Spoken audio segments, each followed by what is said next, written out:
વિકાસ કરવો હોય અને કયા માર્ગે જવું? અનીતિના, અધિકારના, અનુરાગના કે અસત્યના?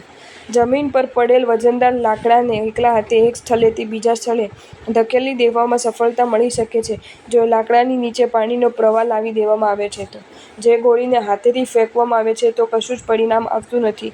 એ જ ગોળીને જો બંદૂકમાં ભરીને છોડવામાં આવે છે તો એ ગોળી કઠોર એવા પણ લાકડાની આરપાર નીકળી જાય છે કારણ કે એ ગોળીને ટ્રિગરને એક અદૃશ્ય ફોર્સ મળે છે.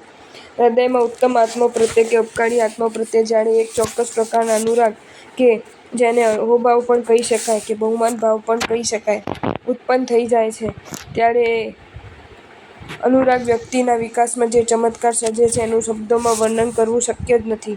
આ યાદ રાખજો, જે અદૃશ્ય જોઈ શકે છે એ શક્ય કરી શકે છે. અનુરાગ એ પ્રાણવાયુ જેવો અદૃશ્ય છે. એ નરી આંખે દેખાતો ભલે નથી પણ દરેક વિકાસશીલ આત્માને પ્રત્યેક સમયે એનો અનુભવ તો થતો જ હોય છે.